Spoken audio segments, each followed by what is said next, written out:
The judge held the envelope with both hands. It was the way a person holds something that might crumble to dust.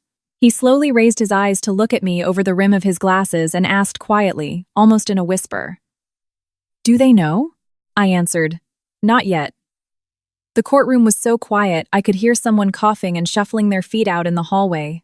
My sister, Delphine, sat 10 feet away from me, looking aged, heavily made up, wearing an expensive wool coat. She stared at the envelope with an expression that suggested I had just pulled the pin from a grenade.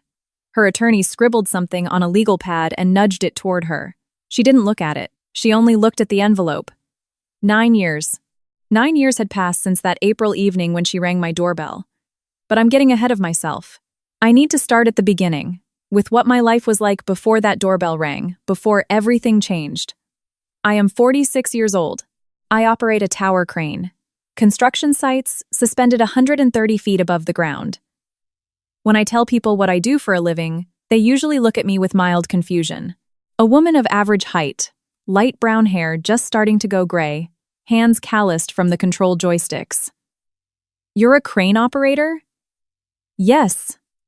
I have been for over 2 decades. Back then, 9 years ago, I was 37. I lived in Chicago, in a modest 2-bedroom apartment, in a working-class neighborhood like Bridgeport. It was the top floor of a brick 2-flat. The windows faced an alley where pigeons gathered and neighborhood kids yelled from morning till dusk. The apartment was mine, left to me by my grandmother. I managed to get the deed transferred into my name before my mother married Vance.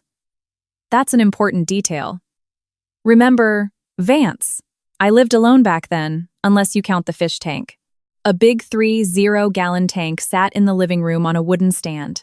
It housed 7 cichlids mean, brightly colored, highly territorial fish that looked at me with undisguised irritation every time I changed their water. I adored them. They were honest. If a cichlid is angry, it shows it with its whole body, flared fins and all, no fake smiles or explanations. I wished I could be like that. I worked shifts. Sometimes on, sometimes off, depending on whether the site managers were burning through their deadlines. In April, the active construction season was just kicking off. The snow had melted, the ground was thawing, the foremen were getting nervous, and I would climb up into my cab at 5:00 a.m., while the city was still asleep. Up there, in that little glass-enclosed box, Chicago laid out before me in the palm of my hand. The first warm days of spring were the best. The air was clear. The tar roofs gleamed with melting frost, and it felt like you were the only person in the entire world. Delphine was my younger sister, 7 years my junior. We only grew up in the same household until our mother's second marriage. When Delphine was 8 and I was 15, Mom brought Vance Sterling into our home. Stepfather. I still have a hard time saying that word. Not because I can't pronounce it, but because there is so much hiding behind it that it makes me want to stay quiet. Vance was the kind of man who knew exactly how to charm strangers and completely drain his own family. To the neighbors, he offered smiles, compliments, and helped carry their groceries. At home, it was a different story. He never yelled, never hit us. No, it was much more subtle. He could reduce you to absolutely nothing with a single sentence over dinner. "Corinne, surely you know that with your level of intellect you won't get very far." That was directed at me when I was 17 and brought home a B- in math. "Delphine, honey. Look at your sister and do the exact opposite." That was for her, when I decided to get my heavy equipment certification instead of taking out loans for a 4-year university. Delphine and I had a strange relationship. Not necessarily bad, but strange, like 2 people bound by a shared childhood but separated by absolutely everything else. She grew up beautiful, knew how to charm people, and married twice. Her first husband, Trent, vanished after 2 years, leaving her with a daughter, Maeve. The second, Wyatt, stuck around longer, and they had 2 boys, Holden and little Arlo. When it all happened that April, Maeve was 10, Holden was 7, and Arlo was 3. She and Wyatt were heading toward a divorce. I knew that much. Delphine would call me once a month, sometimes less, to complain about her life, ask to borrow money, ask for advice, or just vent. I listened, sometimes helped her out financially, even though a crane operator's salary didn't leave much for extras. Our relationship was steady, No deep warmth, but no hostility either. Just typical sisters who lived on opposite sides of the city and saw each other on holidays. By that time, Vance had been married to our mother for 22 years. Mom actually wanted to celebrate, gather the relatives, and host a dinner. I tried to talk her out of it, gently, not because I was afraid of upsetting her, but because I knew. At family gatherings, Vance morphed into a different person, or rather, the same version of himself. Just with an audience. And he needed an audience like he needed oxygen. That anniversary dinner happened in early April, around the 8th or 9th. I don't remember exactly. Mom insisted. A small dinner, just family. I drove over straight from my shift. I hadn't even really had time to change. I tossed my heavy jacket in the hallway, washed my face, and came to the table. Mom! Vance, Delphine, and the kids were already sitting. Maeve was staring at her phone. Holden was crawling under the table. Arlo was smearing a bread crust across the tablecloth, and my second cousin Rita was there, whom everyone tolerated entirely out of politeness. For the first half hour, everything was normal. Mom fussed with the plates. Vance gave a toast smooth, articulate, quoting some old classic movie. Everyone drank. I was drinking club soda. I had a 5:00 a.m. shift the next day. I was exhausted, and my head felt heavy.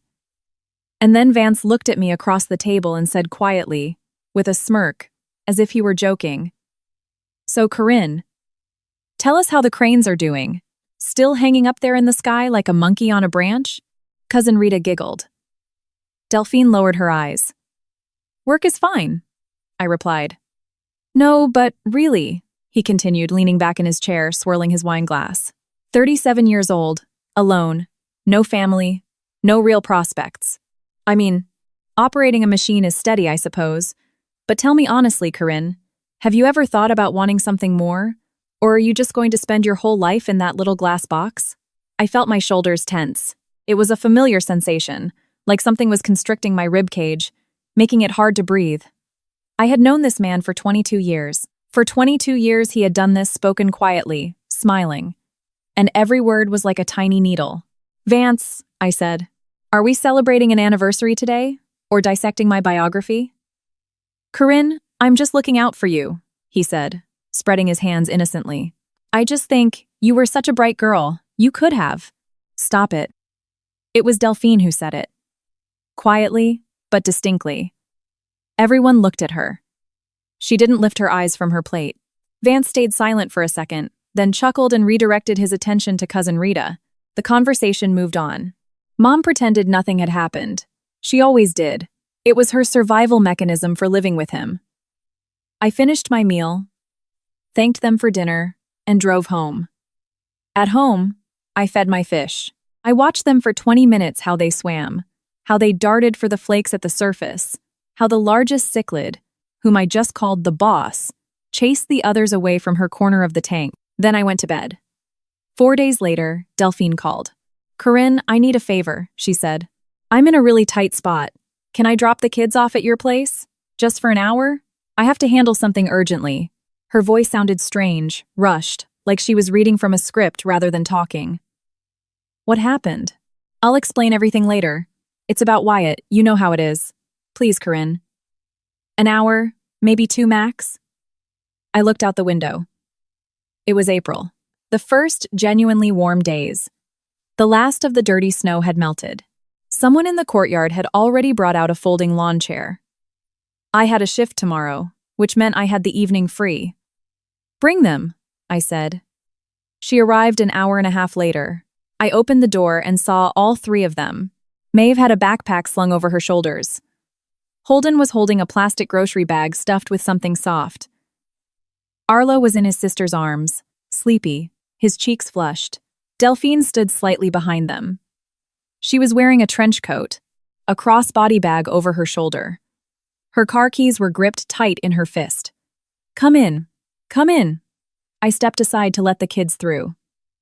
Delphine didn't step inside. She crossed the threshold by exactly 1 inch, handed Arlo over to me. He was heavy, warm, and immediately grabbed my collar and said, "I'll be quick, an hour, and I'll be back." "Del, wait, what's going on?" But she was already turning around. I heard her rushing down the wooden stairs of the apartment building. Fast, almost running. The heavy front door slammed shut. Arlo snuffled against my shoulder and closed his eyes.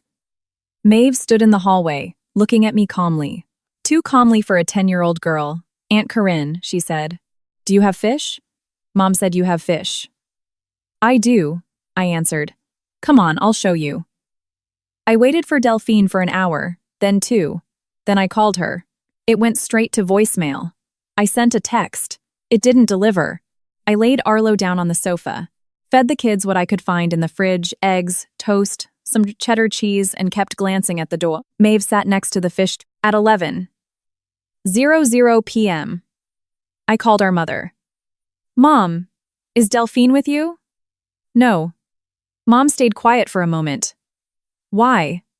What happened? She dropped the kids off at my place 3 hours ago. Said it would just be for an hour. A long pause.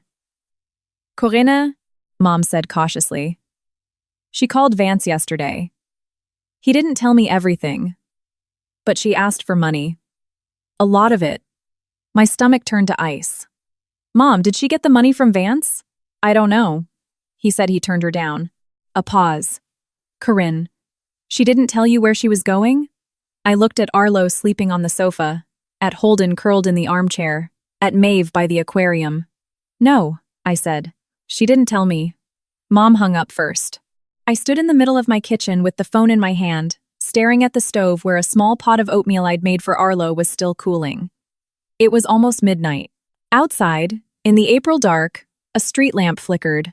One of those lamps the city always promised to fix but never got around to. I tried calling Delphine again. Same result. The automated voice told me the subscriber could not be reached. I sent a message on an app. A single gray checkmark, undelivered. I put my phone away and went to check on the kids. Arlo was sleeping on my couch, covered by his own little jacket. I didn't own any child-appropriate blankets. I lived alone. I didn't keep kids' stuff in the house. Holden was still in the armchair, curled into a ball. He had slid sideways and was snoring softly into a throw pillow. Maeve was lying on the pull-out cot I had dragged out of the hall closet, staring at the ceiling. You're not sleeping? I asked quietly. No, she said.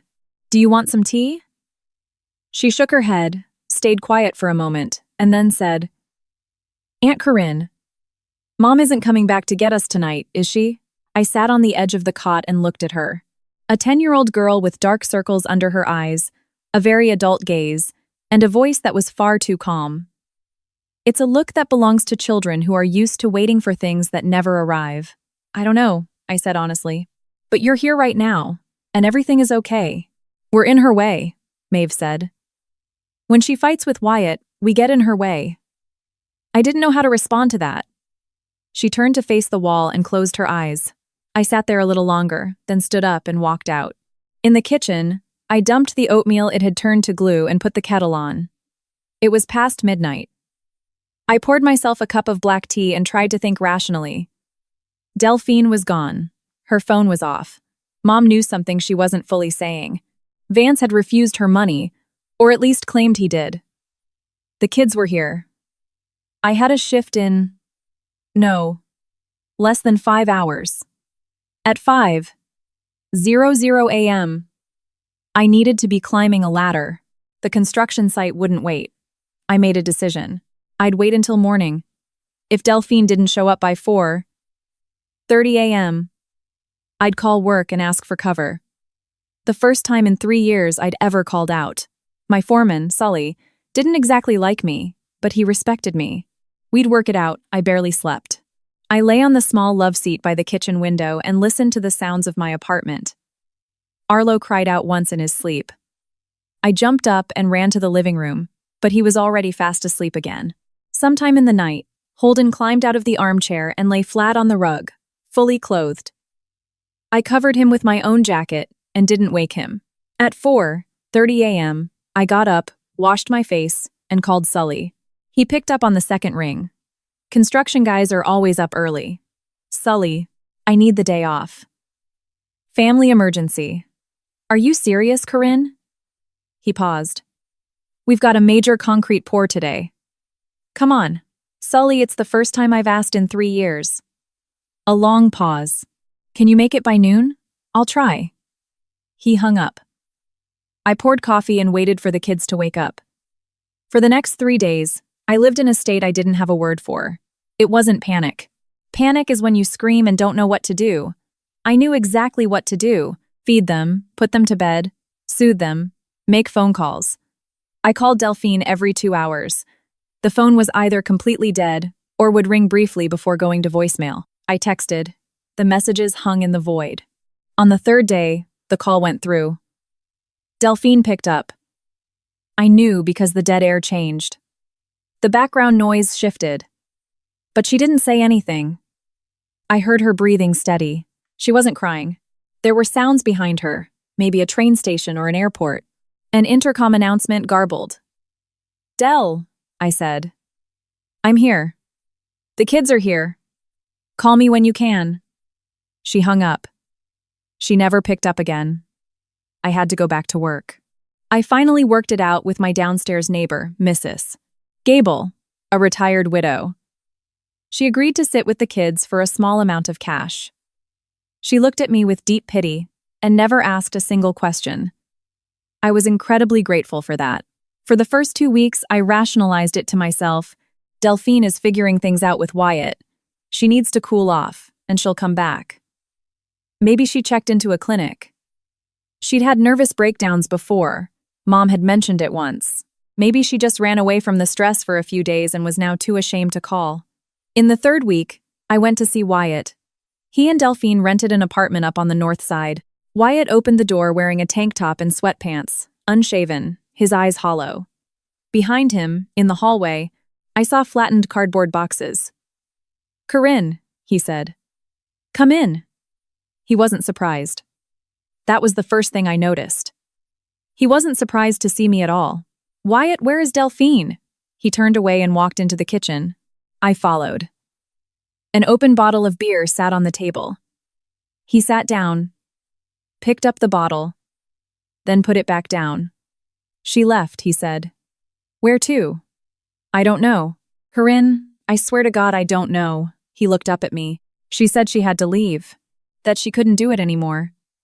I thought she went to your place, or maybe to your mom's, then He trailed off. I filed a missing persons report with the police a week ago. Something clicked in my head. A missing persons report. An adult has the right to pack up and leave. The cops told me to wait. Said she might just show up. He added. I looked at the boxes in the hall. You're moving out? Lease is up at the end of the month. I can't afford it alone. He rubbed his face with his hands. Corinne, she took the money. Everything we had saved. $15,000. I found the joint account emptied. I stayed quiet for a moment. Wyatt, the kids are with me. I'm taking them to school. I'm trying to get Arlo into a daycare. It's all unofficial. I need their documents. Birth certificates, medical records, anything. He stood up, walked into the bedroom, and came back with a heavy manila folder tied with string. He placed it in front of me. This is all that's left, he said. She took her own ID and passport, but she left the kids' stuff. I took the folder, then asked, Wyatt, did you know anything? Did she say she was planning to run? He was quiet for a long time. Then he spoke, softly, as if talking to himself. She used to say she was exhausted, that she couldn't be a mother anymore, that she wasn't built for it. A pause. I thought she was just talking. People say things when they're stressed. I rode the L train back home with the folder on my lap. Outside the window, Chicago was in full bloom. May, real spring. The trees were budding. People were standing on the platforms with their jackets unzipped. Normal life. People commuting, going home. Someone laughing on their cell phone. At home, Mrs. Lythley and Mac. Gable was sitting with the kids. Arlo was napping. Holden was drawing. Maeve was doing something resembling homework. I thanked Mrs. Gable, walked her out, locked the door, and then sat down at the kitchen table and opened the folder. Birth certificates, all 3, accounted for. Thin medical files, immunization records for Holden from last year. And right at the bottom, beneath everything else, was a piece of paper folded in quarters. I unfolded it. It was handwritten, in blue ink. Delphine's handwriting. I recognized it immediately. She always slanted to the left and rushed the last letters of her words. It was a letter to Wyatt, undated. I read it once, then again, then folded it and set it on the table. In the next room, Holden asked Maeve something in a quiet, muffled voice. She answered him just as quietly. Arlo slept. In the letter, Delphine wrote that she was leaving. That she didn't know when she would be back, or if she'd return at all. That she had left the kids in safe hands. That exact phrasing. New names. And then there was one more sentence, near the end, which I read 3 times before its meaning fully hit me. I signed the papers. You know which ones. It's all official. What papers? What was official? Wyatt hadn't said a word to me about any papers. I grabbed my phone and called him. He didn't answer. I called again. Silence. I sat in my kitchen, holding the letter, listening to the quiet hum of the aquarium filter in the living room. The boss was surely patrolling her territory, unflappable as always. And then it hit me. Wyatt knew. He knew from the very beginning. That's why he wasn't surprised when I showed up. That's why he handed over the folder with no questions asked. That's why he said, "This is all that's left," with the tone of a man closing a business deal. I dialed his number a 3rd time. This time he picked up, but said nothing. He just breathed. "Wyatt," I said. "What papers did Delphine sign?" A long pause. So long I thought he was going to hang up. But he didn't. He said, "Corinne, you'd better come over. There's something I should have showed you yesterday. I thought maybe I shouldn't, but I guess I have to." I went back to Wyatt's apartment the next day. I asked Mrs. Gable to sit with the kids again. She agreed without a word, just gave me a long, piercing look the way you look at a person who has broken something deep inside but hasn't fully realized it yet. Wyatt opened the door in the same tank top, or an identical one. There were more boxes in the hallway now. One was already taped shut. There was no beer in the kitchen. Instead, there was a coffee maker brewing, and the smell of cheap coffee filled the air. For some reason, that calmed me down. A man making coffee hasn't completely given up yet. "Sit," he said, nodding to a chair. I sat. He put a mug in front of me that I hadn't asked for, and walked into the living room. He came back with a different manila folder. Thinner, held shut with a rubber band. "Here." He placed it on the table between us, but didn't open it. "Wyatt, what is this?" He sat down, wrapped both hands around his coffee mug, and stared into it. "Corinne, I didn't tell you everything. I didn't know how. I thought maybe it would resolve itself." "What would resolve itself?" "Delphine went to an estate attorney 3 days before she dropped the kids at your place. I didn't comprehend it right away. Not because I didn't hear him, but because the words took time to process." "An attorney," I repeated. "Yeah." He rubbed the bridge of his nose. "She had a durable power of attorney drafted. Naming you." I stared at the folder. Power of attorney? To act as the legal guardian. For medical stuff. Schools. Everything. A general power of attorney for the minors. I didn't know she was doing it. She never told me. I found the copy in her desk drawer after she left. Wyatt finally opened the folder and pulled out a thick sheet of paper. High-quality legal paper, a notary's raised seal, a blue signature.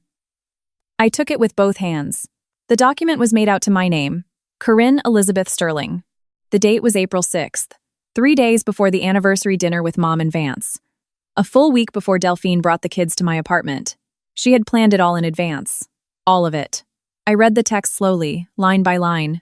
The document gave me the authority to represent the interests of all 3 children.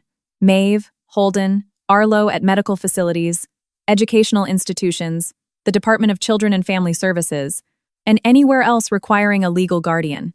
Valid for a term of 3 years. Notarized by Sylvia Thorne, Notary Public, an office on Michigan Avenue. 3 years. She gave me power of attorney for 3 years. "Wyatt," I said, "you're saying you didn't know about this.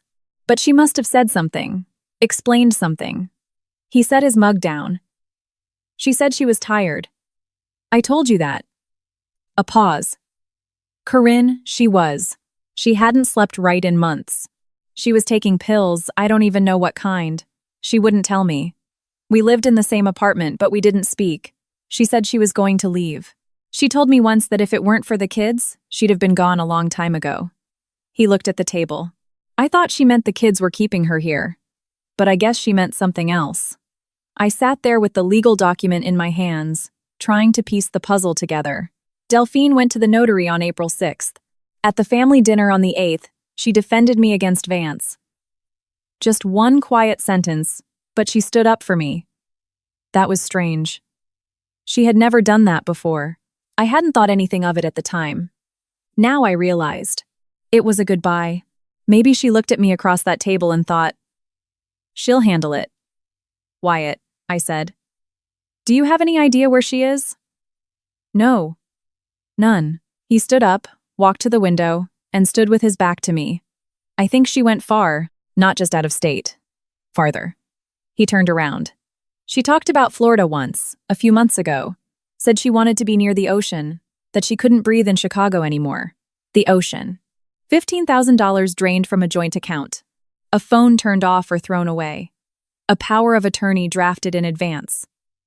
This wasn't a breakdown. This was a master plan. I carefully folded the document, put it back in the folder, and snapped the rubber band around it. Wyatt, are you going to be involved in the kids' lives? He was quiet for a long time. So long that I knew the answer before he spoke. Maeve isn't mine, he finally said. And you know Holden and Arlo are. But Corinne, I'm moving out. I don't have a place to live. My job is barely paying the bills.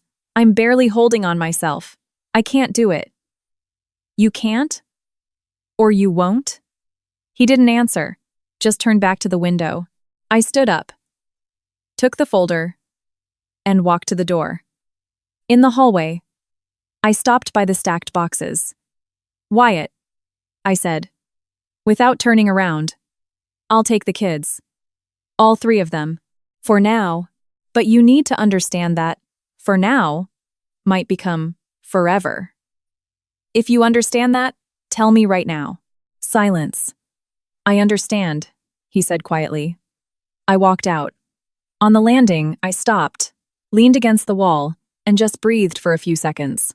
The painted cinder block walls, the smell of someone else's cooking, a TV blaring from an apartment upstairs, just a regular hallway in a regular apartment building. I held the folder and thought about how, 3 days ago, I had my own life. Crane shifts, fish in a tank, quiet in my apartment at night.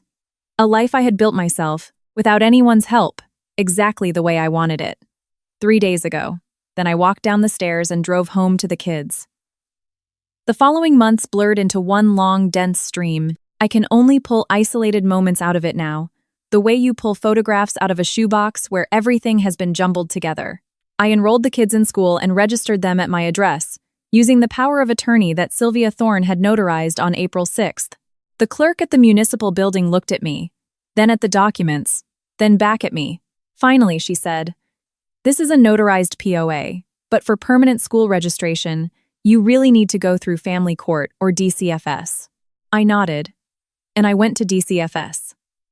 There, I spoke to a caseworker named Miss Rosalind Sterling. She was about 50, looked exhausted, had immaculate hair, and spoke in a flat, emotionless voice that she had probably perfected over decades on the job. She listened to me carefully, took notes, and then said, "Miss Sterling, this is a non-standard situation. The mother is alive, but her whereabouts are unknown. The father of 2 of the children is known but abdicating responsibility. The father of the oldest is unknown. The first husband, Trent, he disappeared when Maeve was 2? She made a note. You are the maternal aunt. You have a POA. Right now, that allows you to act temporarily. But to establish permanent legal guardianship, you either need the consent of a parent, a court ruling declaring them missing, or a termination of parental rights. Those are different procedures, taking different amounts of time. How long does it take? Depends. A missing person declaration takes at least a year in court, assuming no hiccups. Terminating parental rights is also family court, also takes months. She paused. For now, I strongly advise you to petition for temporary kinship care. We will conduct a home study, check your living conditions, your background, Your income. Check my income, I repeated. Yes. A single aunt, a 2-bedroom apartment. 3 children of varying ages. We need to be certain you can manage. I managed. The word managed sounds way too easy for what it actually was. Arlo was 3, and he didn't understand where his mother was. He asked every single day. At first, directly. Then, in roundabout ways. Is Mom coming back? Does Mom know where we are? Is Mom eating? That last one was always the hardest to hear. Is Mom eating? He was worried about her. Holden barely spoke of their mother at all. He just grew quiet. Not anxious, not aggressive, just silent. He sat, he drew, he stared out the window. Sometimes at night I heard him pacing the room, standing up, walking, lying back down. I never went in. I knew he needed space, not an interrogation. Maeve handled it in her own way. She took on a role she had no business taking. She watched Arlo while I was at work, fed him if Mrs. Gable was running late. A 10-year-old girl who knew how to microwave soup, change a toddler's clothes, and put him to bed with a story about a rabbit. How did she know how to do that? Because this probably wasn't the first time. That was the worst realization, knowing that for her, being the parent wasn't new. DCFS did their home study in June. 2 people came. Miss Sterling and a younger guy with a clipboard named Jared. They walked through the apartment, checked the sleeping arrangements, the kitchen, the fridge. Jared looked into the fish tank and said, "Cichlids. Aggressive fish." I replied, "But honest." He gave me a mildly surprised look and wrote something down. Temporary guardianship was officially granted in July. I signed the paperwork and drove home. Mom called that same evening. She already knew. I had told her myself a few weeks prior when it became clear we were going the official route. "Corinne," she said. "Do you realize what a massive step this is?" "Mom, they've been living with me for 3 months. I already took the step." "But officially, that's a legal responsibility. It's, Mom, are you going to help me with the kids this weekend? I need to sort out paperwork for their new schools." A long pause. "Vance doesn't want me to." "Mom," I cut her off. "I'm not asking Vance. I'm asking you." She came over on Saturday, without Vance. Brought 2 grocery bags full of food, fussed around the kitchen, fed the kids. Arlo climbed into her lap and fell asleep. She sat completely still, terrified of waking him, and stared out the window. "Has she reached out at all?" Mom asked quietly. "No. I'm terrified something happened to her." "Mom." She withdrew $15,000 from her husband's bank account and drafted a legal power of attorney 3 days before she left. "She's fine. She left because she wanted to leave." Mom fell silent. Then she said, so quietly I could barely hear her, "She was always like this, even as a child. If she felt overwhelmed, she just walked away. Just left." "I know, Mom. You don't know." She looked at me. She was 9 years old the first time I lost her at the Macy's downtown. We searched for 3 hours. Security found her sitting in the food court on the ground floor, eating a slice of cake. She told me, "I was scared, so I went somewhere that felt nice." I didn't answer. I looked at Arlo, asleep on my mother's lap, and thought, "You are 3 years old, and you're scared too. But you can't just walk away to somewhere nice, because you're too little to choose." A year passed, then another, then another. Life changed slowly, the way all important things change. Not in sudden jerks, but gradually, almost invisibly. Maeve went to middle school, then high school. Holden started wrestling. I signed him up almost by accident. He asked to join after seeing a flyer stapled to a telephone pole. Arlo started preschool, then kindergarten. I kept working the crane, shifts, heights, the Chicago skyline under my boots. I counted every single penny. My crane operator salary, the state stipends for foster care, the occasional weekend overtime when I could grab it. The apartment in Bridgeport was paid off. No mortgage. That's what saved us. Delphine never materialized. A few times, I tried searching for her through mutual acquaintances, through Facebook.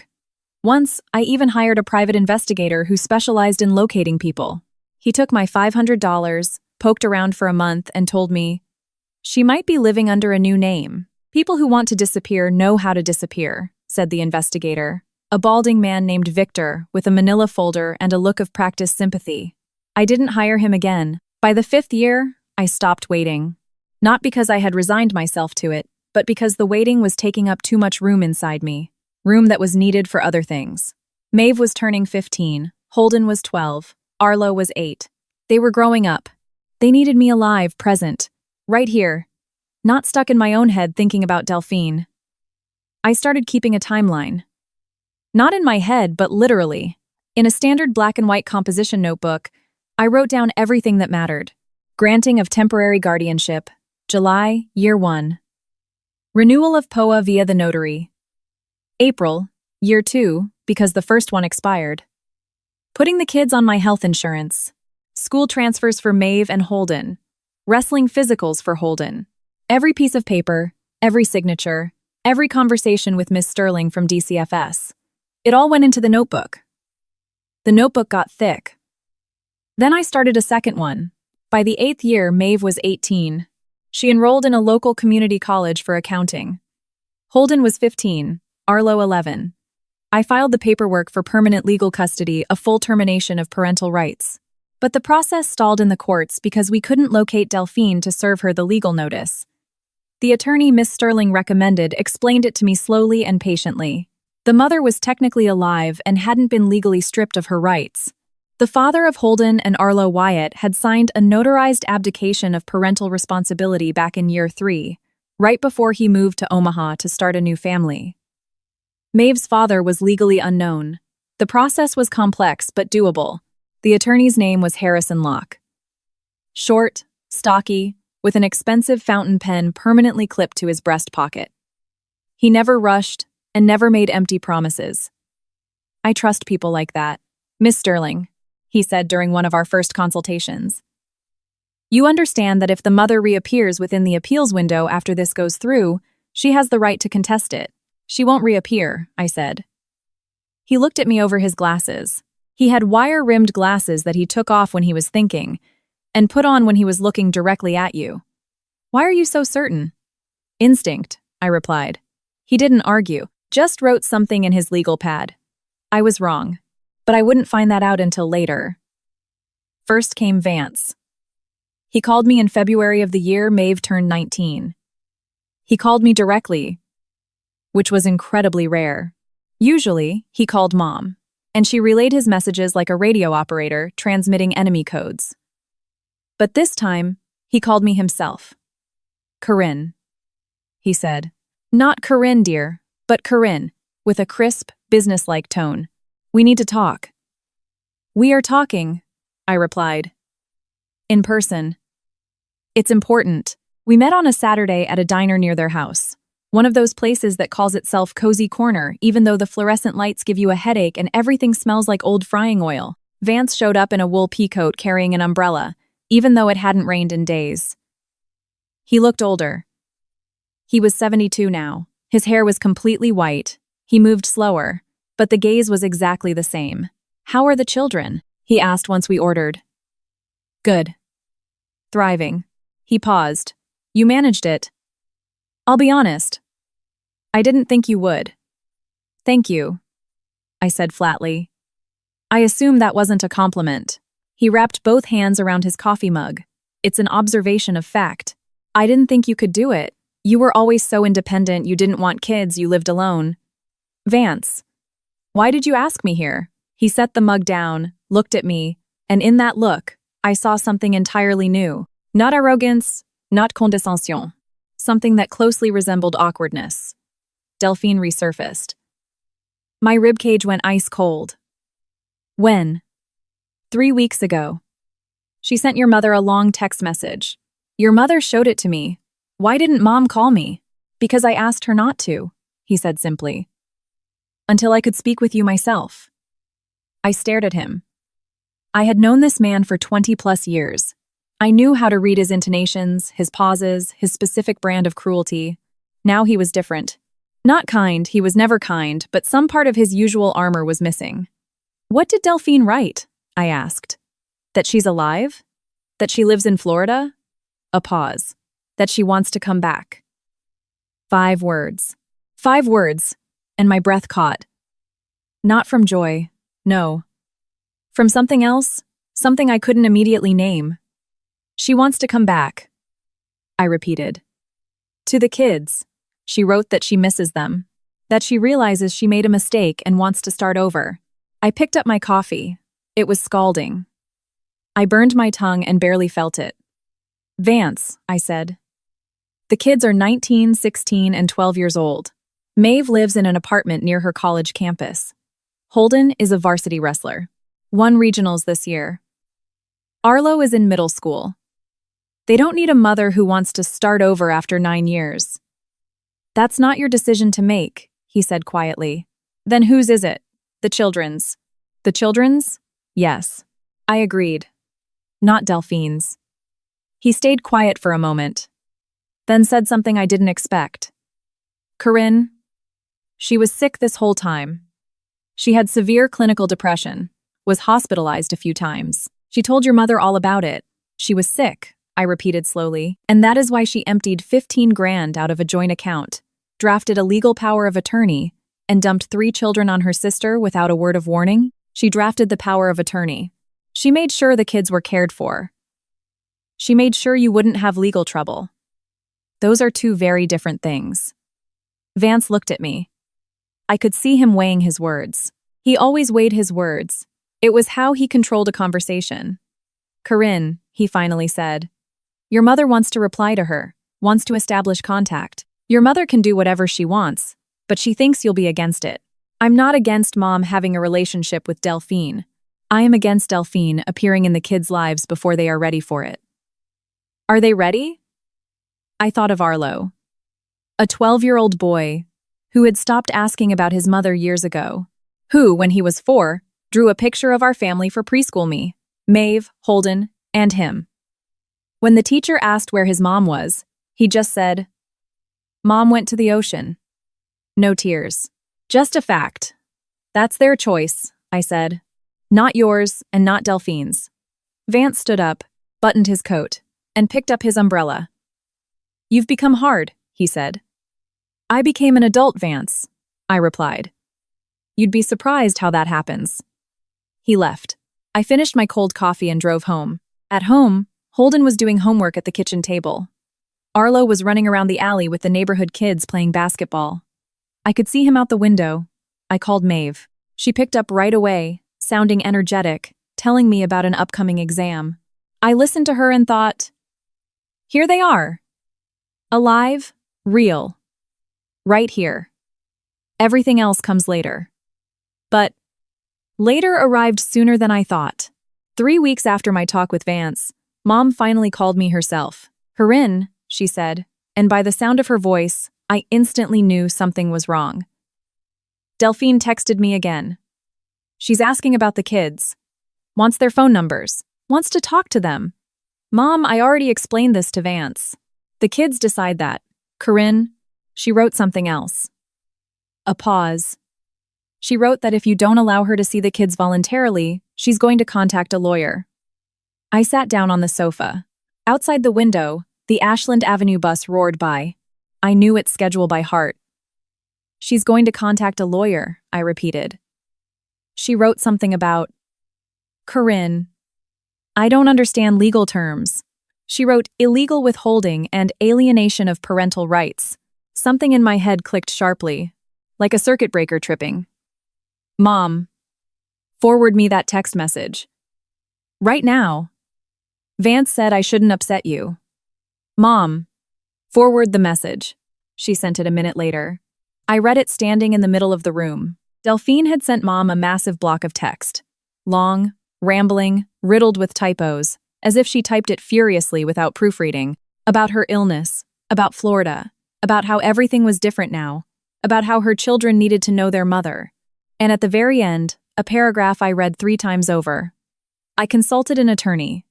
Corinne has been holding the kids without proper legal grounds for years.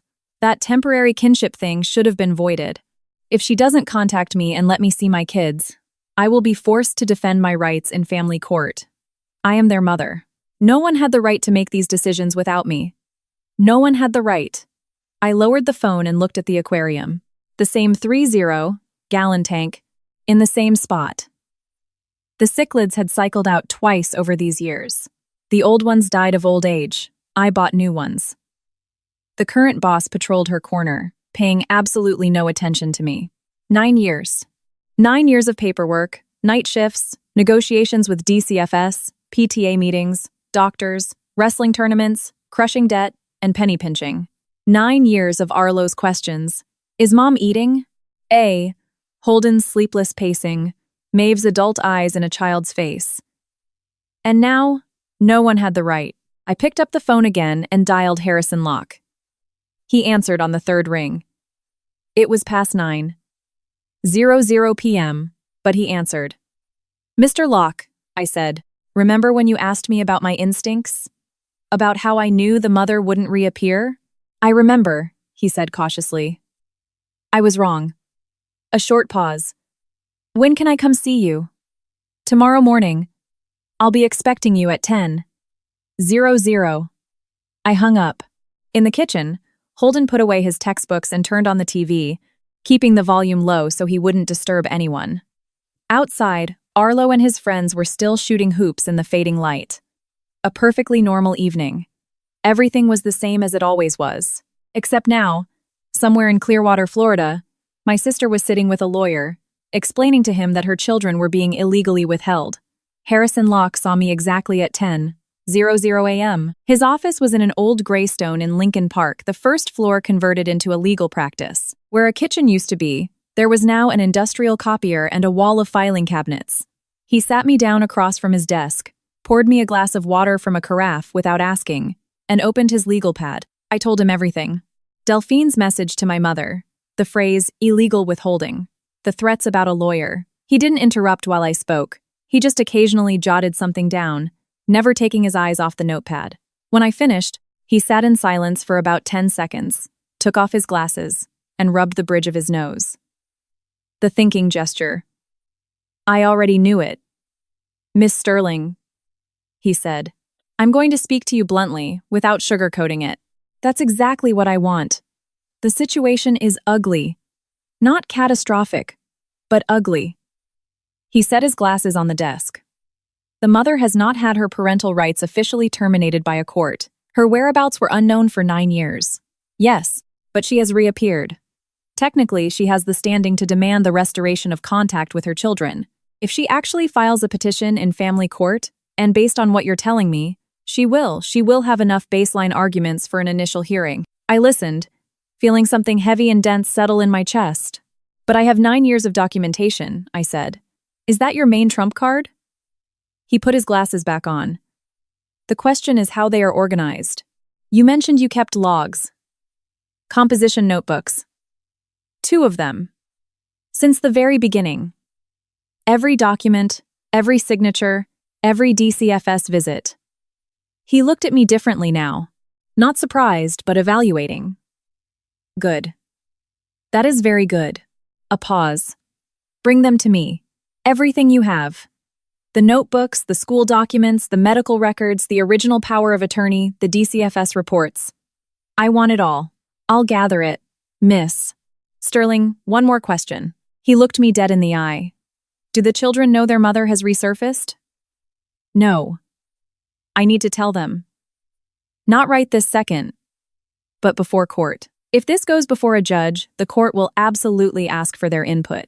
Maeve is 19. She's a legal adult. Her position carries immense weight. Holden is 16. A judge will heavily factor in his preference. Arlo is 12. They will listen to him too. I nodded. I knew that without him telling me. I knew it, and that was exactly why I was in no rush. I walked home, even though it was a 30-minute trek. I needed to move. November in Chicago was gray and wet. The snow fell but didn't stick, turning into dirty slush on the pavement. I walked past a grocery store, a bus stop, a construction site not mine, a different one, and I thought, 9 years. That number kept cycling through my head. 9 years of getting up at 4:30 a.m., driving to the site, climbing 130 feet into the air, and looking down at a city that had no idea I had 3 children waiting for me in a cramped apartment.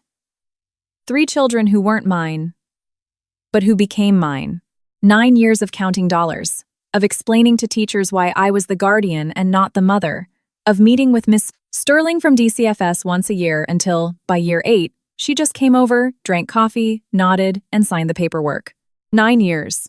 And now, a woman who had spent them lounging on a beach in Florida was coming back to claim them. I only realized I was crying when I felt the cold wind biting at my cheeks. The tears cooled fast in the November air. I stopped by a chain-link fence, pulled a work glove out of my pocket, wiped my face, and looked around. No one nearby. Good. I wasn't crying over Delphine. I was crying for myself. For the Corinne, who had stood in the middle of a kitchen 9 years ago, holding a phone, with a sleeping 3-year-old in the next room thinking, okay, I'll manage. I didn't want to. I wasn't ready. I didn't know how. I just managed, because there was no one else to do it. That Corinne never asked if she wanted this. She just did it. I stood by the fence for another 3 minutes until the cold seeped into my bones. Then I kept walking. That evening, Mom called. Corinne, she said. Her voice had that specific tone, the tone that meant Vance was standing right next to her, listening. Vance thinks you're being incredibly selfish. Mom, I said, exhausted. I've had a very long day. I know, but he says you aren't thinking about Delphine, that she's sick, that she's suffered. Mom. I leaned against the hallway wall. Did you call me just to relay Vance's opinions? A pause. No, she said quietly. I called because I'm terrified. Of what? That you and Delphine are going to destroy each other. That the kids will be caught in the crossfire. That everything will be worse than it ever was. I closed my eyes. Mom, I'm not destroying Delphine. I am protecting the kids she abandoned. Corinne. Mom. One question. Just one. I opened my eyes and stared at the blank wall opposite me. When she brought them to me 9 years ago. Did you know? Did you know she was leaving? A long pause.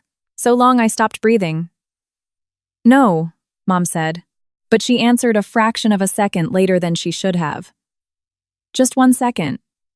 Exactly the amount of time it takes a person to decide whether to tell the truth or a lie. I didn't press her. I just said goodnight and hung up. I went into the kitchen, put the kettle on, and pulled the 2 composition notebooks out from under my bed. I laid them on the table and opened the first one. First entry. April 13th. Delphine dropped off the kids. Maeve is tea, Holden is Sue, Alo is tre. My handwriting was neat, utilitarian, no emotional fluff. I didn't know back then that this would become a foundation of legal evidence. I just wrote things down because it was the only way I knew how to cope. I turned the pages slowly. June, year 1. DCFS inspection. September. Maeve starts middle school. Holden transfers to elementary. Arlo into daycare. October. First pediatrician visit. Vaccinations missing. Playing catch-up. December. Arlo sick. Fever of 104. ER. Hospitalized. I sat in the pediatric waiting room from 5 a.m. to 2 p.m. in my high-vis work jacket because I didn't have time to change. That was in there too. The second notebook started at year 5. My handwriting was smaller. I had learned to write more compactly because there were more events to record. Holden starting wrestling. His first tournament. Maeve hitting her teenage years. A late-night conversation in the kitchen. She had been crying, saying she didn't know who she was if she didn't have a normal family. I had told her, family are the ones who stay. She looked at me and said, you stayed. I didn't write that conversation down.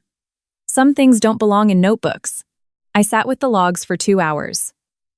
Then I put them in a tote bag, along with Wyatt's folder, the power of attorney, all the DCFS clearances, and the school transcripts. It was heavy. The next day after work, I dropped it all off at Harrison Locke's office.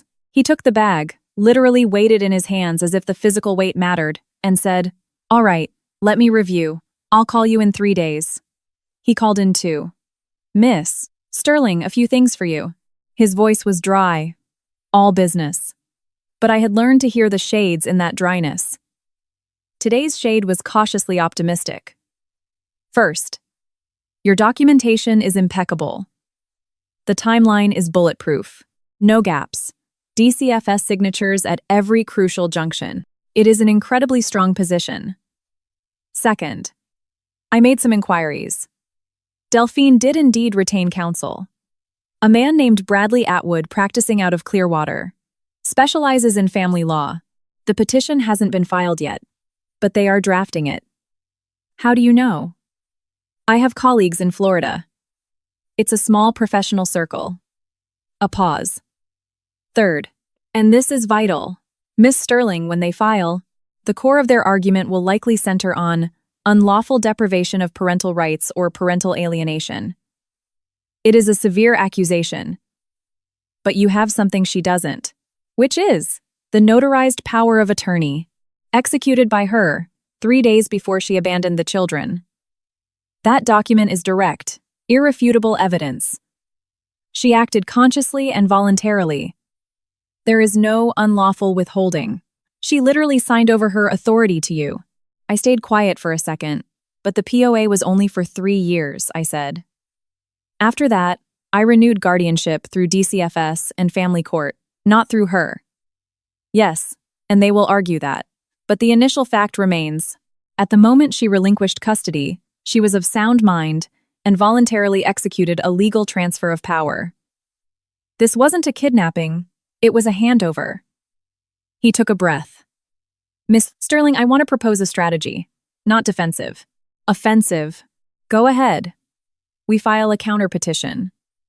To legally terminate her parental rights based on a 9-year abandonment. We attach the full documentation. Your notebooks, medical records, DCFS affidavits, school character references. Simultaneously, we file a motion for the children's testimony to be heard, factoring in their ages. Maeve is an adult. She can testify as a primary witness. I sat at my kitchen table, phone to my ear, staring at the fish tank. The current boss, a bright blue, aggressive cichlid, patrolled her territory, utterly unbothered. Mr. Locke, I said. Before we go on the offensive, I need to talk to the kids. That's only fair. And I need something else. I paused, formulating the thought. I need to know if Delphine has something I don't know about. A wild card.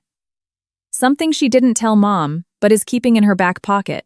That's my job, he said calmly. I'll look into it. I hung up and sat motionless for a long time.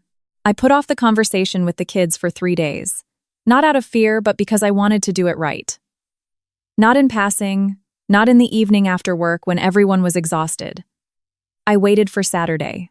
Maeve came over from her apartment. I had called her the day before and asked her to come, without explaining why. She showed up without asking questions. A tall, dark-haired 19-year-old with a serious face. She had always been serious, ever since she was a little girl. Holden was home. Arlo, too. I set the table. Just coffee, some graham crackers. Nothing special. I waited until everyone sat down. I need to tell you something, I said. It's important, and I want you to hear it from me. They looked at me. Holden was guarded. Arlo was curious. Maeve had that same adult gaze I remembered from when she was 10, standing by the aquarium. Your mother has resurfaced. She lives in Florida. She contacted your grandmother and said she wants to see you. Silence. Arlo stared at me. 12 years old. He wasn't the toddler who asked if his mom was eating anymore. He looked serious. The way he looked when he was trying to figure out a math problem. And what happens now? He finally asked. That depends on you, I said. On what you want. Holden pushed his chair back, walked over to the window, and stood with his back to us. He said nothing. It was exactly like when he was little. When things got too heavy, he went to the window. Maeve looked at me. Aunt Corinne, she said slowly. Is she suing? I wasn't surprised by the question. Maeve always saw the things that were left unsaid. Probably, I answered honestly. Which means she doesn't just want to visit, Maeve said. She wants to take something back. I don't know exactly what she wants. But yes. She consulted a lawyer. By the window, Holden spoke without turning around. He spoke to the glass. She left us. Just dumped us. No one answered. Arlo picked up a graham cracker, turned it over in his hands, and put it back down. I don't need a mom who shows up after 9 years, Arlo said. He didn't say it with malice. He just stated it like an obvious, boring fact. Then he picked up the cracker and took a bite. The conversation was over. Maeve looked at him, then at me. Holden kept staring out the window. I didn't say anything else. I cleared the mugs, gave them time.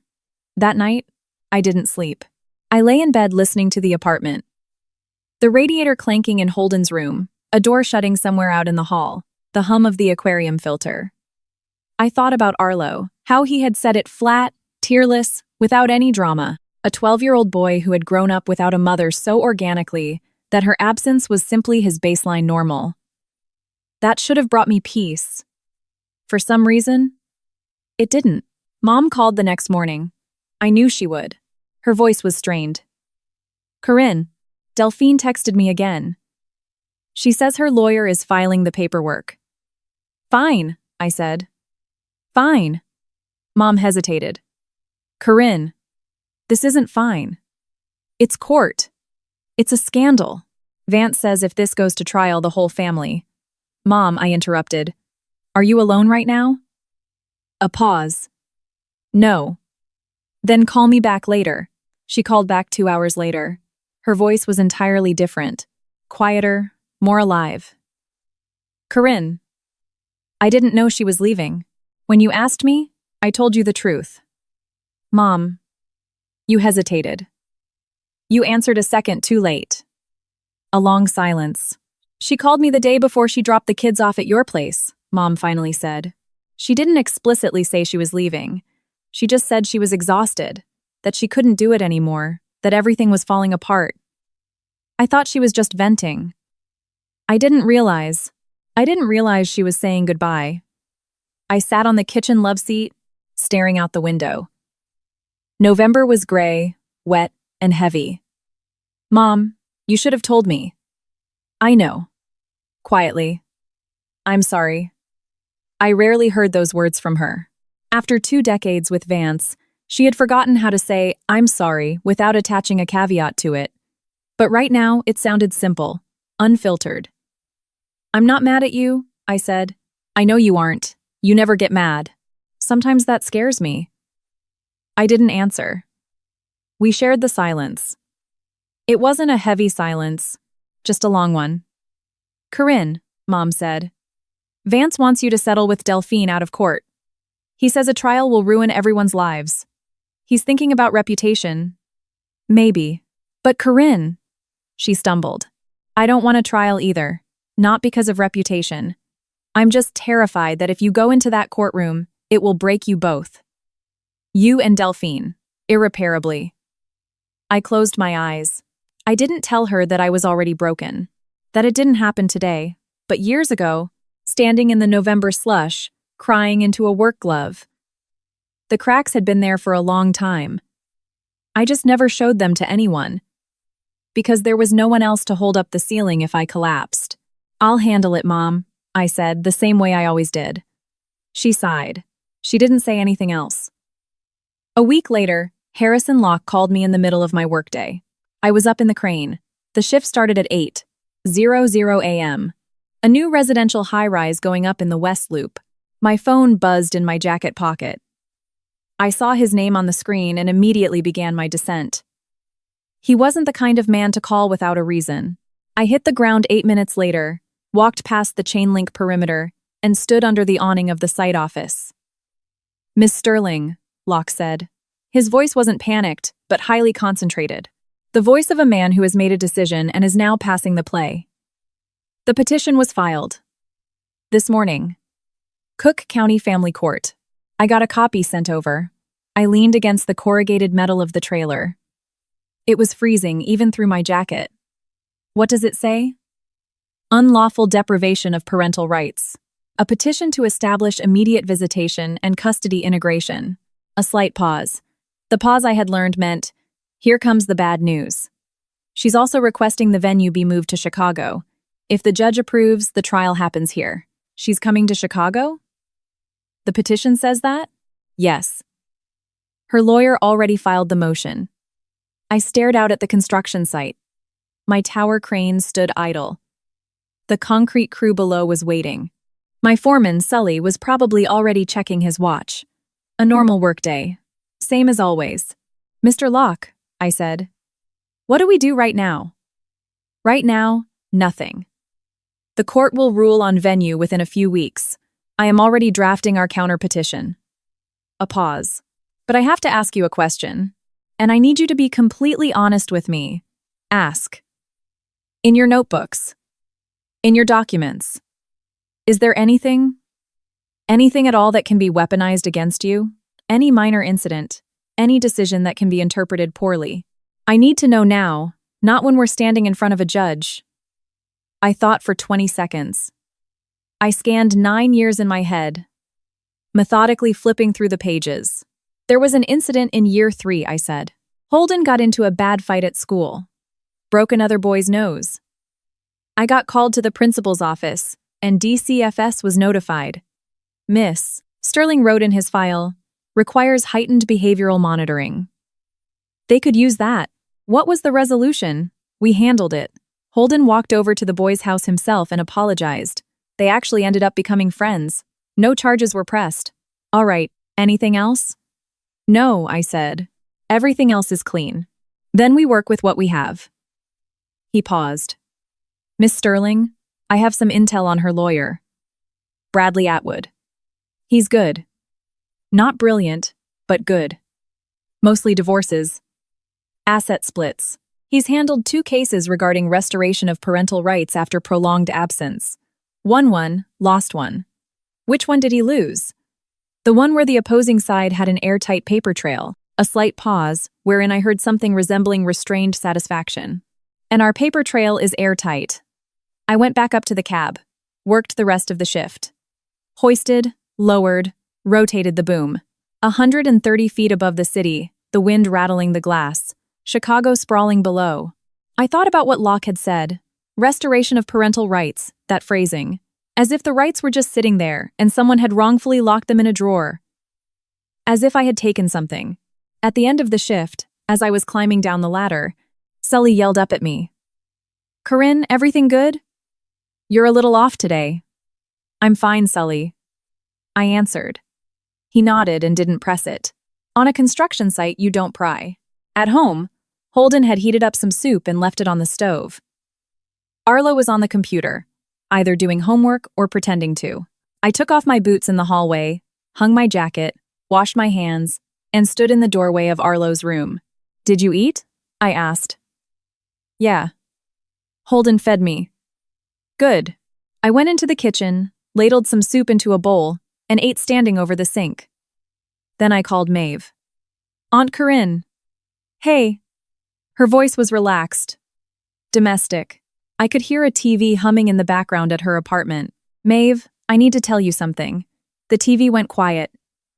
She filed the lawsuit, Maeve said. Not a question. A statement. Yes. A pause. Okay, Maeve said quietly. So we're going to court. Another pause. Aunt Corinne, I'll testify. If you need me. I couldn't answer right away. Something seized in my throat. Not tears. Something else, heavy and warm at the same time. I'll tell Mr. Locke, I finally said. And one more thing. Maeve paused. I want to know the whole truth. Everything. What happened the night she dropped us off? What did you and Wyatt talk about? I'm an adult now. I know you are. Then I'll tell you before the trial. Are you coming over this weekend? I'll be there. I hung up and stood at the sink for a long time holding an empty bowl. Then I put it down and walked into the living room to look at the tank. The boss was patrolling her corner, bright blue, angry, unbothered. I looked at her and thought about what Harrison Locke had said about an airtight paper trail. And suddenly I remembered the envelope. It was in the bottom drawer of my dresser, tucked beneath old tax returns, under a folded map of Chicago I never threw away, under a manila envelope of my grandmother's photos. I had put it there in year 2, after I fully comprehended what was written on it, deciding to let it lie. Maybe I'd never need it. Now I needed it. I went to the dresser, opened the bottom drawer, and dug past the paperwork. There it was. A standard white envelope. On the front, in my own handwriting, was one word: Delphine. I picked it up, held it, didn't open it. Inside was a photocopy of the handwritten letter Delphine had left for Wyatt, the undated letter I found in his folder. I had made a notarized copy of it during that first year, just in case, not knowing what for. I had given the original back to Wyatt. The copy stayed with me. In that letter, there was one sentence. The sentence I had read 3 times. The one I knew by heart. I signed the papers, you know which ones, it's all official. It's all official. She knew. She planned it. She walked away. Not in a manic episode, not in a panic, but consciously. Step by step. The notary on April 6th. Dinner at Mom's on the 8th. The kids at my house on the 13th. It wasn't a kidnapping. It was a handover. A voluntary, planned, documented handover. I placed the envelope on the kitchen table, next to the composition notebooks. I looked at all of it together. 2 black and white ledgers spanning 9 years. A stack of DCFS records, a white envelope. I took out my phone and texted Harrison Locke. I have one more document. A notarized photocopy of a letter Delphine wrote to her husband before leaving. In it, she explicitly states she had all the legal paperwork drafted in advance. I think it's important. He replied 4 minutes later, fast for him. That is critically important. When can you bring it in? I typed, tomorrow at 10 a.m. I put the phone down and looked at the envelope. 9 years it had sat in the bottom drawer. 9 years of not knowing if I'd ever need it. Now I knew. Through the wall, Arlo asked Holden a muffled question. Holden answered. And then they both laughed, a short, easy domestic sound. A normal evening. I picked up the envelope, slid it into the tote bag I carried to Locke's office, and zipped it shut. Tomorrow at 10 a.m. Harrison Locke studied the letter for a long time. Longer than I expected. He sat in silence for 5 minutes, holding the notarized copy with both hands, as if it were a fragile artifact. Then he looked up. Miss Sterling, he said. This changes everything.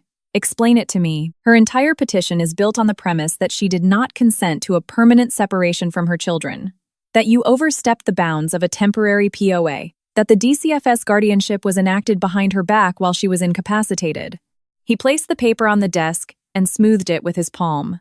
This letter obliterates every single one of those claims. She explicitly writes, I signed the papers. You know which ones. It's all official. This is a confession of premeditated intent. It wasn't a breakdown. It wasn't an acute depressive episode. It was a planned exit. She'll say she was depressed. That she didn't know what she was doing. He nodded. And Sylvia Thorne, the notary, will testify otherwise. During the drafting of a POA, the principal must be of sound mind. The notary is legally obligated to verify competency. We will subpoena Thorne as a witness. A pause. Miss Sterling, I need you to understand something. We aren't just playing defense anymore.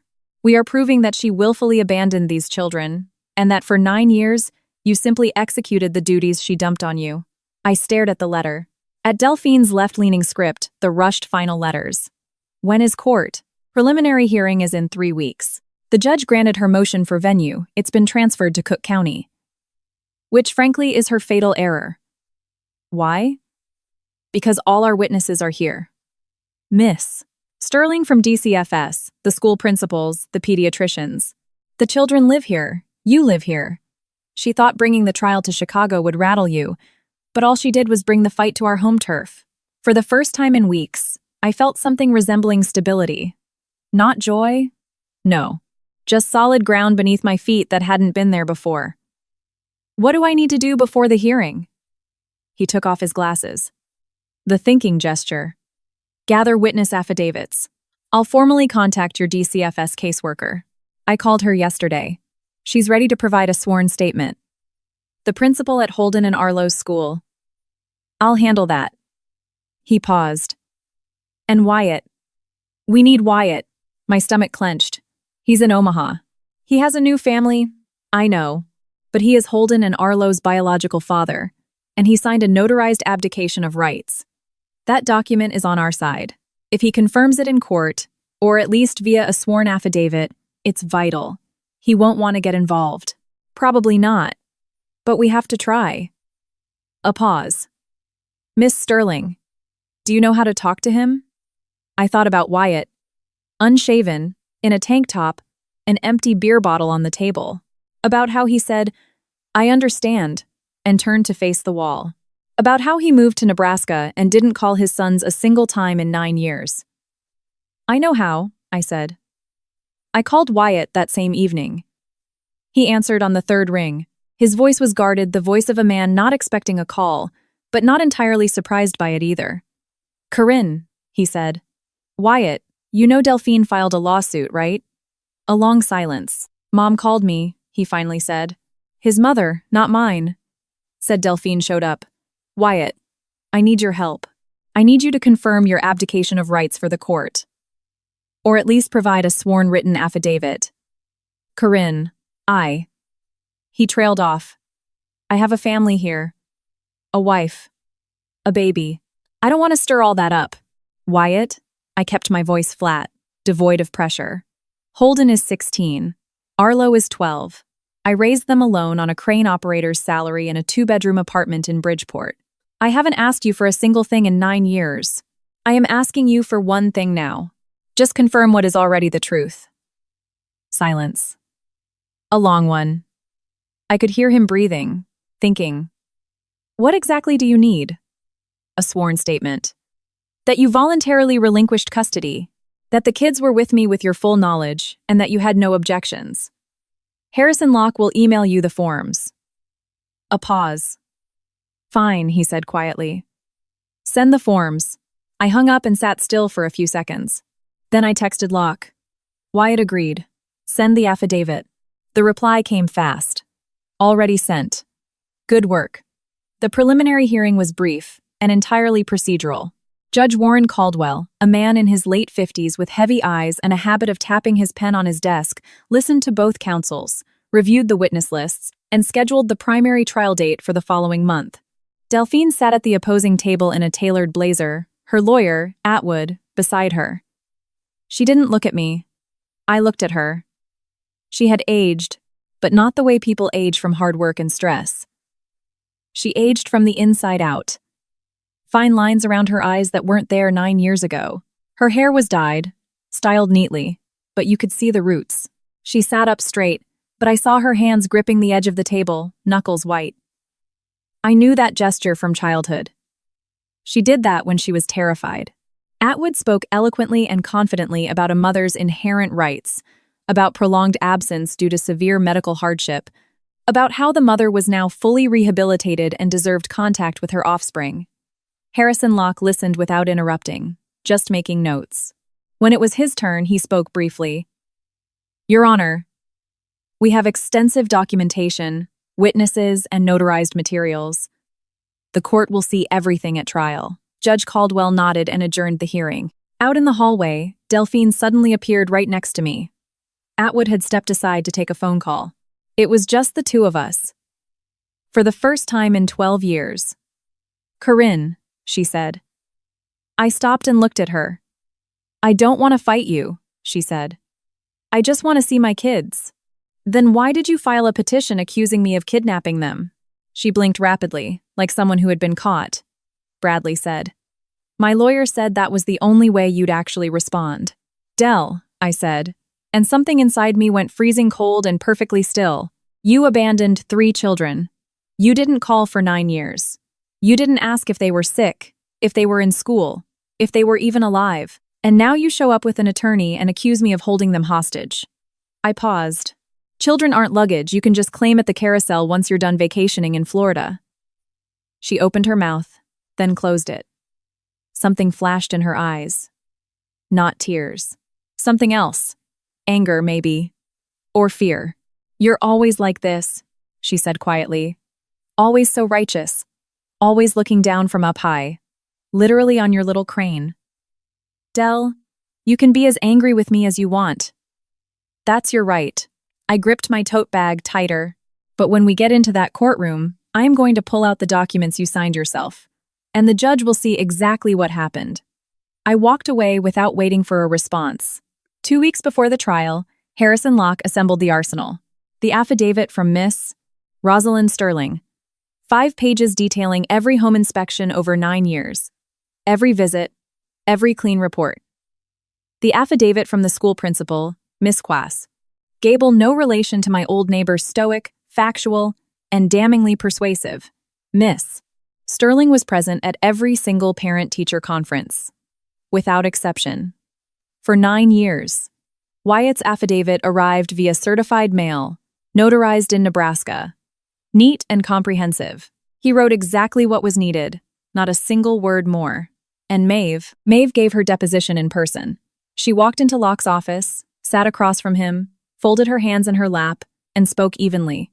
No tears, no theatrics. I sat beside her and listened. She talked about the first night at my apartment, how I didn't know what to do with 3 kids, how I microwaved eggs, how I dragged a folding cot out of the closet. She talked about how every April, I would pull out the folders to make sure the paperwork was up to date. She talked about how I cried, only once. When I thought she was asleep, but she wasn't. How did you know she was crying? Locke asked gently. I heard her, Maeve said. She was standing in the kitchen crying into her work glove. November, 5 years ago. I didn't go out there. I knew she needed me not to. I sat there, staring at the wall. There was a dense, uncomfortable lump in my throat. 3 days before the trial, Atwood hit Locke with a surprise filing. A medical abstract proving Delphine had been treated in an inpatient psychiatric facility in Florida for severe clinical depression, twice. Both times during the first 4 years of her absence. Physician signatures. Official seals. Locke called me immediately. They're banking on the illness, he said. They want to prove she was legally incapacitated, unable to make rational decisions, unable to reach out. That is their silver bullet for tomorrow. And what is our response? We respond with the envelope, he said simply. The letter was written before she left, before the institutionalization. She was legally competent. She planned. She executed legal documents. The illness, which we will not deny, as that would be cruel and pointless, occurred after. It was a consequence of her choices, not the cause of them. Mr. Locke, I said, I want you to know something. I am going to hand that envelope to the judge myself, personally. That is important to me. A short pause. Understood, he said. I'll arrange it. On the morning of the trial, I woke up at 4:00 a.m. Even though I had no shift. I just couldn't sleep. I lay in bed, staring at the ceiling, listening to Arlo snoring in the next room. The night before, Holden had asked me, Aunt Corinne, how's the court thing going? It's fine, I had answered. He nodded and didn't pry. He rarely pried. It was his nature. Maeve texted me at 11:30 p.m. I'm with you. Good luck tomorrow. I replied, go to sleep. I entered the courtroom first. Harrison Locke was already there in his signature suit, his fountain pen clipped to his pocket, his files perfectly aligned on the desk. He gave me a nod. I sat down. Delphine walked in with Atwood a few minutes later. An expensive coat, perfectly styled hair. She looked at me once, quickly, and averted her eyes. Judge Caldwell entered exactly on the hour, sat down, and opened the case file. The trial began. Atwood spoke for a long time.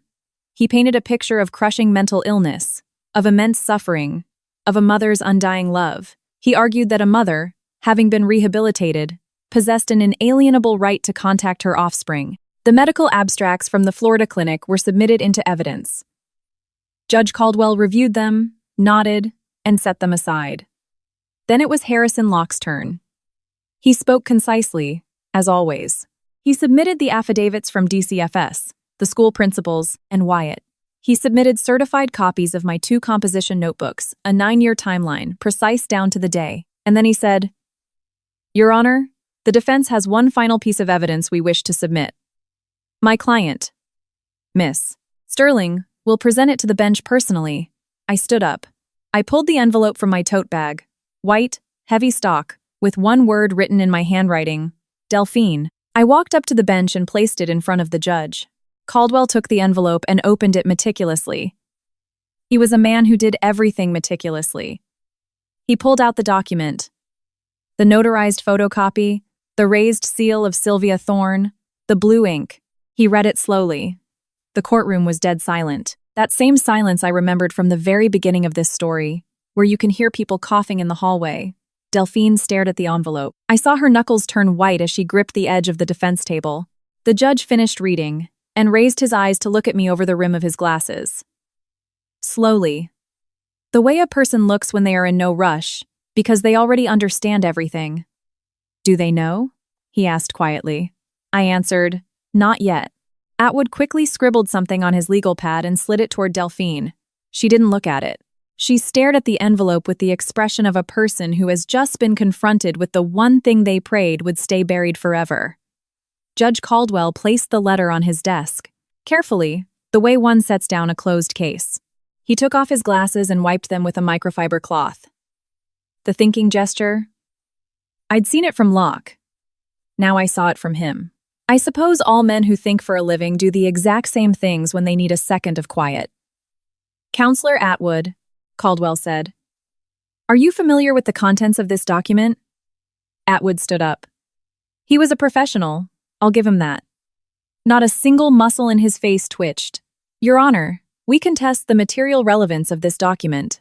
Our client was in a state of acute psychological distress during the period in which that letter was allegedly written.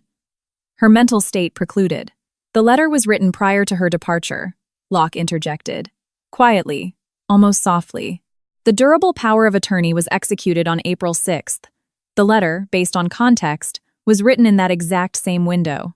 The inpatient psychiatric treatment the petitioner cites, according to your own medical abstracts, began in August of that year. A 4-month discrepancy. 4 months during which your client planned an exit, executed legal documents, and made conscious decisions. Atwood opened his mouth, then closed it. Your Honor, I request a brief recess to consult with my client. Caldwell checked his watch. 15 minutes. Delphine stood up so abruptly her chair scraped the floor. She and Atwood walked out into the hallway. The heavy wooden doors closed behind them. They didn't slam. They clicked shut quietly, which somehow felt heavier than a slam. I sat back down. Locke leaned over to me and whispered, They are going to offer a settlement. I know. The terms are entirely up to you. I will advise, but the decision is yours. I nodded, staring at the table. At the notarized copy of Delphine's letter, now resting among official court exhibits and DCFS seals, Delphine had written it in the dead of night, with a cheap ballpoint pen, rushing the end of her words. She never thought it would end up here. Neither did I. They returned 12 minutes later. Atwood sat up straight. Delphine sat down slowly, the way a person sits when they are in physical pain. Your Honor, Atwood said. The petitioner is prepared to discuss a settlement agreement. Caldwell looked at me. Defense? I stood up. This was the moment I had spent 9 years keeping ledgers for, hoarding documents for, throwing nothing away for. And suddenly, I realized I felt absolutely no vindication, no triumph. I felt something else. A bone-deep exhaustion, and something resembling pity. A pity I didn't want to feel, but did. Your Honor, the defense is willing to agree to a settlement under one strict condition. Let's hear it, Caldwell said. The decision regarding contact belongs exclusively to the children. Not the court, not the petitioner, and not me. The eldest is an adult. The boys are 16 and 12. They have the right to decide if they want to see their mother, when, how, and under what circumstances. I will not impede them if they choose to see her. But I will not force them if they don't.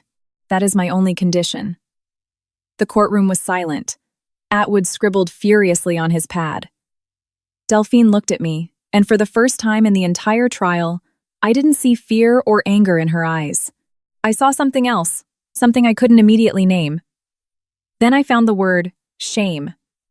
Real, unperformed shame. Does the petitioner accept these terms? Caldwell asked. We accept, Atwood said. Caldwell wrote something down, then looked up. The agreement will be drafted and filed accordingly. We are adjourned. He stood up, and we all stood up. It felt almost mundane, as if it wasn't 9 years of our lives, but just a regular workday coming to a close. Out in the hallway, Delphine approached me again. Atwood tactfully stepped away toward the windows. He knew how to read a room. I'll give him that too. We stood facing each other, two women, 46 and 39, sisters who grew up in the same house but had drifted so far apart that for 9 years, we might as well have lived on different planets. Corinne, she said. Her voice was quiet, stripped of the lawyer-approved inflections. Just a voice. I want to tell you something, not through the lawyers, just to you. I waited. I know what I did. She looked me in the eyes, refusing to look away even though it clearly took effort. I know there isn't a word in the English language that covers it. When I left, I told myself, it's better this way. For them, for you, for everyone. I told myself you would handle it. A pause. I used you. I knew you wouldn't say no.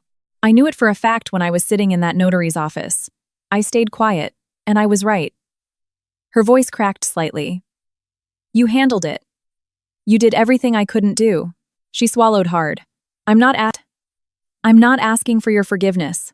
That would be too easy. To ask for it and expect you to give it. I just want you to know that I know. I looked at her for a long time. At the fine lines around her eyes, the dyed hair with the visible roots, the hands she had balled into fists by her sides, that childhood gesture that never went away. Dell, I finally said, I don't know if they're going to want to talk to you. Maeve, maybe. Holden, I doubt it. Arlo, I have no idea. That is their choice, and I am not going to dictate it. But if you do talk to them, whenever you do, don't explain. Don't justify yourself. Just listen to them. They deserve to be heard. She nodded quickly, the way people do when they're terrified of bursting into tears. I'll try, she whispered. Okay. We didn't say anything else. She walked down the long corridor with Atwood, and I watched her go. The expensive coat, the perfectly styled hair, the slightly slouched shoulders. Unfamiliar and familiar all at once. My sister. Harrison Locke walked up behind me and stood by my side. You held up well, he said. I just told the truth, I answered. That's a rarity in this building, he said without a trace of irony. I talked to the kids that Saturday. All 3 of them. Maeve came over from campus. Holden was home. Arlo had just gotten back from soccer practice, still wearing his cleats, which he kicked off haphazardly in the hallway. I looked at those muddy cleats and thought, this is it. This is what 9 years looks like. I told them about the court hearing. Briefly, without the legal jargon they didn't need. I told them the settlement was signed, that no one was taking them anywhere, and that nothing in their daily lives was changing. I told them they had the right, not the obligation to decide if they wanted to see their mother. Arlo listened with his head down, picking at the edge of the kitchen table with his thumbnail. Then he looked up. Does she actually want to see us? He asked. Like, for real? Or just because of the court thing? I thought of Delphine in the hallway. Of her voice, stripped of its armor. Of how she didn't ask for forgiveness, because she knew it would be too easy. I think she wants it for real, I said. But that's just my opinion. You decide for yourself. Holden stood up, walked to the window just like always, stood there for a moment, and said to the glass, I'm not ready. Not right now. Maybe later. Okay, I said. Later is fine. Maeve looked at me. Aunt Corinne? She said. What about you? Did you forgive her? I thought for a second. I don't know, I answered honestly. I understand her. That's a little different. Maeve nodded. Slowly, the way you nod when the answer isn't what you expected, but it is the truth. I'll text her, Maeve said. Not today. But I'll text her. I want to ask her some things myself, without lawyers. That's your right, I said. Months passed. Maeve finally texted Delphine in December. I didn't know right away. They texted back and forth for a few weeks before Maeve told me. I never pushed. She brought it up herself. She came over on a Sunday, sat with a cup of coffee, and said, "We talked." I nodded. She didn't elaborate. I didn't pry. That was between them. Holden texted Delphine in the spring. March. On his own. He didn't tell me beforehand either. I noticed the shift indirectly. He became a little less closed off, went to the window a little less often. Something inside him had shifted. Imperceptibly. The way something settles when a question that has been hanging in the air for years finally gets an answer. Not necessarily a good answer, but an answer. Arlo didn't reach out. Not in the spring, not in the summer. I don't know if that will ever change. He lives in his own world. Soccer, middle school, video games. The kids in the alley. One evening in July, we were standing in the kitchen eating watermelon, eating it right over the sink, the way you do when it's blisteringly hot out. He suddenly looked up at me. "Aunt Corinne, do you ever regret it?" "Regret what?" "That you got stuck with all this." "With us." I cut another slice of watermelon and looked at him. A 13-year-old boy with watermelon juice dripping down his chin, looking entirely serious and a little scared of his own question. "No," I said. "Never." "Seriously?" "Seriously." He wiped his chin with his sleeve and gave a short nod, the way you nod when you accept a fundamental truth. "Okay," he said. And that was it. I still work the crane. Over 20 years now. 130 feet above Chicago. The morning air hitting the glass, the city sprawling below me like a map. Some things don't change, and that's a good thing. The aquarium is in the same spot. The current boss, I stopped naming them. It was a habit from when I lived entirely alone, patrols her corner with the exact same unbothered fury as all her predecessors. Cichlids live about 8 years if you take care of them. I take care of them. Maeve is 20. She's finishing her degree, working part-time in the accounting department of a logistics firm, saving up for her own apartment. Sometimes she calls me just to chat. Nothing important, just to talk. It didn't start happening immediately, but it happens now. Holden is 17. He won the state wrestling championship this year. His coach says, "The kid has real potential." Holden listens to the coach with the exact same expression he had when he was a little boy. He stays quiet, nods, and does the work. He's the kind of person whose words only come after the actions. Arlo is 13. He is the only one of the three who has never accidentally called me mom. Not once. Maeve slipped up once when she was 14 and was mortified. Holden never has. It isn't his style. Arlo hasn't either. It's always Aunt Corinne, distinctly without variation. I don't take offense. I am Aunt Corinne. It's honest. Mom calls every Sunday. Sometimes Vance gets on the line. He's brief, polite, lacking his old venom. He's aged, and he's gotten quieter. Maybe it's an illness. Maybe it's just time catching up with him. I don't gloat. I just observe. As for Delphine, I only know what I know. She lives in Clearwater. She texts with Maeve and Holden. She doesn't write to me, and I don't write to her. It isn't a war, and it isn't peace. It's something that doesn't quite have a name yet. Maybe it will find one someday. Every April. Every year in April, I pull out that first composition notebook. I don't reread it. I just hold it in my hands. First entry. April 13th. Delphine dropped off the kids. Maeve is T. Holden is Sue. Arlo is Tre. My handwriting is neat, devoid of emotion. Back then, I didn't know it would become anything more than just a ledger. I was just doing what needed to be done. That's the whole secret, if anyone is looking for one. I wasn't a hero. I didn't dig deep to find miraculous strength. I just did the work. Day after day, shift after shift, notebook after notebook. No grand heroism. Just a job that had to be done, because there was absolutely no one else to do it. 3 kids who aren't kids anymore. A fish tank full of cichlids. 2 black and white notebooks. And a white envelope that did exactly what it needed to do.